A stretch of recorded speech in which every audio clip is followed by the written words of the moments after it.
إلا الله لا إله إلا الله لا إله إلا الله محمد رسول الله محمد رسول الله. إن الحمد لله تعالى نحمده ونستعين به ونستغفره ونعوذ بالله من شرور أنفسنا ومن سيئات أعمالنا من يهده الله فهو المهتد ومن يضلل فلن تجد له وليا مرشدا. أشهد أن لا إله إلا الله وحده لا شريك له وأشهد أن محمدا عبده ورسوله بلغ الرسالة وأدى الأمانة ونصح للأمة وجاهد في الله حق جهاده حتى أتاه اليقين فصلوات ربي وسلامه عليه وعلى آله وأصحابه ومن تبعهم بإحسان إلى يوم الدين. Të gjitha falenderimet, lavdrimet, adhurimet tona I takojnë Allahut të madhruar. Atë falenderojmë dhe vetëm prej Tij ndihmë dhe falje kërkojmë. Atë të cilin Allahu Gjalla Gjelalu e ka udhëzuar nuk ka kush e humb, ndërsa ai që ka mbetur larg dritës së Zotit nuk ka kush e ndriçon pa Zotit madhruar. Dëshmoj se nuk meriton të adhurohet me të drejtë askush pas Allahu Gjalla Gjelalu, I cili është një I vetëm. I tërë pushteti është në dorën e Tij. I tërë sundimi është në dorën e Tij. Çdo begati që na vije e gëzojmë nga Ai. Sikur që dëshmoj se Muhamedi sallallahu alaihi wasallam është rob dhe dërguar I Tij. Xhamatlit të nderuar, do të mundohem sot me lejen e Allahut të madhnuar brenda një kohe të shkurtër të bëj disa përkujtime të domosdoshme, të cilat shpresoj se na duhen veçanërisht në ditët që ne po kalojmë. Begatitë e Allahu Gjalla Gjelalu ndaj njerëzve janë të shumta dhe në çdo ditë, në çdo çast, në çdo moment jemi në fërkim të vazhdueshëm me begatitë e Allahut të madhruar. Kado që të sillemi, kado që të lëvizim, kado që të shikojmë, na rrethojmë begatitë të mira të Allahut Azza wa Jall. Dhe gjithashtu këto begati janë të lloj-llojshme, varësisht nga ndikimi dhe rëndësia atyre që e kanë në jetën tonë. Ne jemi në prag të një begatie të madhe të Allahu Xhallahu Ala që na mundsoi të jetojmë lirshëm, që na mundsoi që me duart tona dhe mundin ton ta ndërtojmë shtetin ton, duke shpallur atë që kemi pritur dekada dhe dekada, që për këtë shpallje të kësaj dite të madhe janë derdhur shumë gjak dhe janë dhënë shumë përpjekje dhe munde, e që Zoti Xhallahu Ala na veçoi që ne të jemi nga ata që do e gëzojmë këtë liri dhe pavarësi të vendit ton. Mirë po, a thua vallë, aja që sot quhet pavarësi e vendit ton, a është akti I fundit I përpjekjeve tona dhe a është stacioni I fundit ku ne më tutje nuk duhet të shkojmë, apo kjo shënon një fillim të ri dhe në këtë pavarësi ka mësime të shumta që ne duhet të nxjerrim si musliman. Andaj, nuk është aja që ka ndodhur akti I fundit dhe nuk është fundi të asaj që ne duhet ta bëjmë, por aja që na ka ndodhur është begati pamdyshje që na ka nga Zoti Xhella Xhelaluhu. Ai na ka nderuar dhe na ka mundsuar që ne ta gëzojmë këtë ditë dhe në këtë mënyrë ta ndërtojmë dhe prosperojmë vendin tonë. Por çfarë mësime duhet një musliman të nxjerrë nga kjo? A është vetëm shënimi një dite dhe kaq më fund, harxhim, marramendës dhe shfrenim e kështu me radhë, apo ka diçka për te kësaj që ne si musliman duhet të nxjerrim në këto ditë që tashmë veç zyrtarisht është shpallur festimet anë mban vendit për pavarësinë e Kosovës. Aja që duhet të nxjerrim sim xhamatit të nderuar është se shikoni se sa mirë është që mos të kesh mbi kokë diken që ta imponon mendimin e caktuar, ta imponon një jetesë të caktuar, të keqpërdor. Sa mirë është të jetosh I lirë, shiko sa mirë është të jetosh I pavarur, jo I varur nga ndokush tjetër. Mirë, a jemi pavarësuar nga gjitha ato që duhet pavarësohemi, apo kjo ka qenë vetëm një akt, sikur që Ceka ka përfshi pjesë caktuar të jetës. Ne si musliman duhet ta kuptojmë Se pavarësia reale është kur njeriu pavarësohet nga bota materiale, nga kurzimet e kësaj jete dhe e ndin veten se është i varur vetëm nga Allahu xhalla xhelaluhu. Sa kemi gjëra që na rrethojnë dhe ne mendojmë se pa to nuk mund të jetojmë, se ne mendojmë se pa to nuk zhvillohet jeta dhe për këtë arsye bëjmë kompromise të ndryshme për të fituar ato, edhe nëse këto janë në llogaritë të fesë tonë. Andaj muslimani duhet ta kupton se jeta e mirë, se begatia, se qetësia, se rahatia janë kur ai është i lidhur vetëm me Allahun Azza wa Jall dhe e ndin veten se vetëm për te ka nevojë, se vetëm pa Allahun nuk mund të jeton dhe duke u bindur kështu lirohet dhe pavarësohet nga bota materiale, e shfrytëzon atë, e din se i duhet, por nuk është rob i saj, nuk është i varur nga ajo. Ky mësim i domosdoshëm që duhet ta kuptojmë për ta përmirësuar cilëtetin e jetës tonë. Gjithashtu xhamatit të nderuar, çdo begati nuk duhet këtë të harrojmë kurrë. Çdo begati që Allahu na e jep, duhet ta dimë se ajo i ka disa kushte për të ruajtur. Nëse Allahu na ka begatuar me shëndet, atë ruajtja e shëndetit i ka disa kushte. Nëse Allahu na ka pasuri, ruajtja e pasurisë i ka disa kushte. Nëse Allahu na ka liri, edhe ruajtja e saj i ka disa kushte që mos të ndytet, mos të njolloset, mos të zbehet, mos të prishet imazhi i saj dhe ndikimi i saj në jetën tonë të përditshme.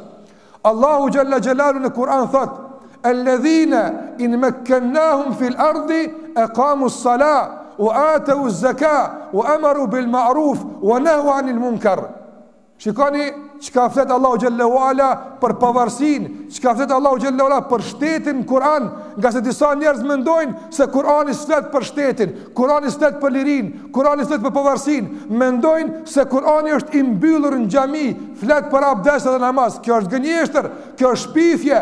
Kur'ani flet për çdo gjë që neve na duhet në jetën e përditshme.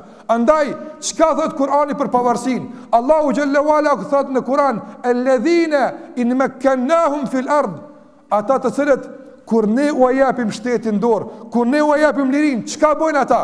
E kamu s-salah, e falin namazin, u atu z-zakah, e japin zakatin, i ndihmojnë fukarave, ndihmojnë me zveti, amaru bil ma'ruf, urdhnojnë për të mirë, çdo të mirë që është, ata urdhnojnë për të, wa nahu 'anil munkar, edhe ndalojnë nga e keqja. Këto janë kushtet për të ruajtur liria, këto janë kushtet për të ruajtur begatia Allahut Azza wa Jall, të falet namazi. Sot për shembull, në vendin ton, a ka mundësi njeriu lirshëm kudo qoftë ta fal namazin? Padyshim se ende në këtë rast nuk kemi të lirë, nuk mundemi lirshëm të falemi në për vendet e punës, nuk mundemi lirshëm të falemi në objekte të shkollës, andaj ende është e cënuar liria. Nuk mundemi lirshëm Allahun të adhurojmë nga se përjashtojnë vajzat peshamia nga shkolla, andaj Allahu ka kurzu në qoftë se dëshirojmë liri, pavarësi, ruajtje të shtetit, duhet të mundsohet adhurimi i lirshëm i Allahut Azza wa Jall, duhet të mundsohet falja namazit, dhënia e zakatit, urni për të mirë dhe ndalimi nga e keqja. Duhet lirshëm dhe guximshëm të ndalojmë nga e keqja, të ndalojmë nga amoraliteti, nga bigjozi, nga të këqijat e shumta që kanë filluar të përshin vendin ton. Këto janë kushte themelore që Kur'ani i përmend për të ruajtur lirinë, për të ruajtur këtë begati që Allahu xhallahu ala na ka dhënë. Dhe gjithashtu të ajo pjesë tjetër që dua ta përmendin këtë pjesë të hutbës, që duhet ne të përfitojmë nga gjitha këto është se Allahu xhalla xhelaluhu me gjitha të mira që na i ka dhënë, me gjitha begati që na i ka dhënë, megjithatë këto janë të përkohshme, e kanë një fund të tyre. Dhe pas tyre pastaj fillon jeta reale. Andaj besimtarit në kësaj bote, xhamalit nderuar, duhet që çdo begati që Allahu ja ka dhënë, çdo të mirë që Allahu ja ka dhënë, mos ta harxhoj tërësisht në këtë botë, por të punoj që në kuadër të asaj begatie që shfrytëzon, ta fiton në botën tjetër, ta fiton kënaqësinë e Allahut Azza wa Jall. Kur ne ta fitojmë kënaqësinë e Allahut xhallahu ala, atëherë kur realizohet me sukses angazhimi jon, kur realizohet me sukses përpjekja jon, mundi jon, çdo gjë e cila nuk kur realizohet me kënaqësinë e Allahut xhallahu ala, për një musliman nuk është e kuptimt. Gjithë të mira në këtë botë me i pas, Allahu me qeni hidhruar me neve, a kemi fituar diçka? padyshim se një musliman që ka kuptuar dhe nga feja e tij e din se asgjë s'kemi fituar. Andaj krejt ato që kemi fituar duhet ta përdorim, duhet ta shfrytëzojmë, duhet ta mobilizojmë për ta kënaqur Zotin e gjithësisë, Allahun xhallahu ala. Para se të mendojmë se dikën tjetër duhet me kënaq, para se të mendojmë se dikush tjetër duhet të kënaqur me neve, duhet fillimisht të mendojmë se me veprimet tona, me angazhimet tona, me përpjekjet tona, në shfrytëzimin e kësaj begatie të madhe, a është Allahu xhallahu ala i kënaqur me neve. Kjo duhet të jetë brenga jonë dhe në kuadër të kësaj ne dëshmojmë se ne jemi mirënjohës dhe ne e falenderojmë Allahun xhallahu ala për begatinë që na e ka dhënë. Elusë Allah në madhnuar që të na ruan shtetin ton, e popullin ton, e lirin ton, tëra të mira që Allah në ka dhënë, Allah në i ruajt, në i shtoft dhe në ruajt Allah xhallahu ala nga çdo keqbërës i cili nuk ja don mirën këtij vendi as këtij populli. Kërkoni falë tek Allah xhallahu ala, nga sa Allahu xhallahu ala është falës dhe është mëshirues.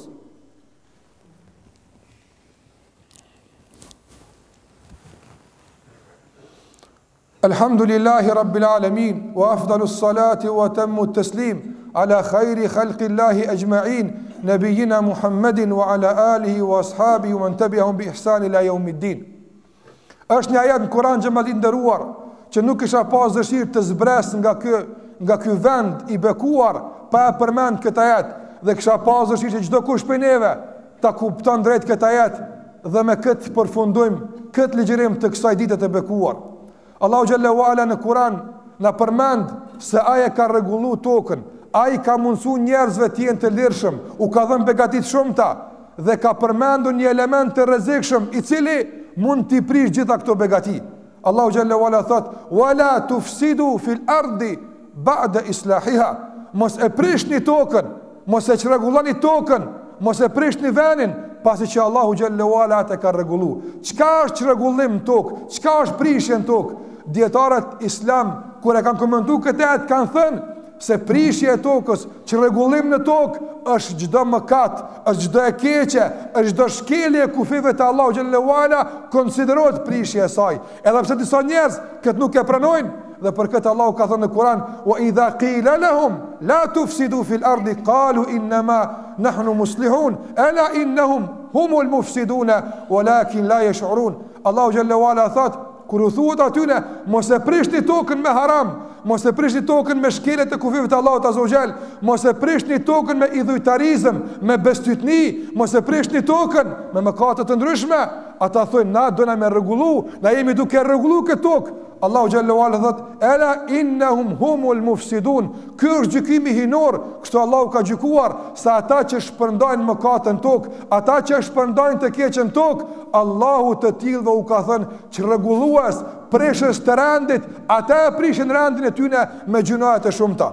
Andaj edhe pse ata këtë nuk e hetojnë dhe nuk e pranojnë. Elusë Allah në madhnuar që në vendin ton të lullzoje mira, siguria, liria, solidariteti ndërmjet veti, të na ruan Allahu xhallahu ala nga mëkatet, të përhapet e mira dhe të zhduket e keqja. Të na bën Allah nga ata që urdhrojnë për të mirë dhe e kapin të keqin për dore, duke ndaluar nga e keqja, duke e penguar nga e keqja, guximshëm me trimëri, duke u mbështetur në Allahun xhallahu ala, nga se e keqja nuk ka të bëjë vetëm me keqbërsin, por e keqja përfshin pastaj të gjithë neve, nëse ne nuk e ndalim dhe nuk i rrim përpara. Allahu na lut që të na ruan nga çdo e keqe dhe të na jap mirën këtë botë dhe në botën tjetër. Inna Allaha wa malaikatahu yusalluna 'alan nabi ya ayyuhalladhina amanu sallu 'alayhi wa sallimu taslima. Allahumma salli 'ala Muhammadin wa 'ala ali Muhammad kama sallaita 'ala Ibrahim wa 'ala ali Ibrahim innaka fil 'alamin Hamidun Majid. Allahumma barik 'ala Muhammadin wa 'ala ali Muhammad kama barakta 'ala Ibrahim wa 'ala ali Ibrahim إنك في العالمين حميد مجيد. عباد الله إن الله يأمر بالعدل والإحسان وإيتاء ذي القربى وينهى عن الفحشاء والمنكر والبغي يعظكم لعلكم تذكرون. لا إله إلا الله، لا إله إلا الله، لا إله إلا الله، محمد رسول الله، محمد رسول الله.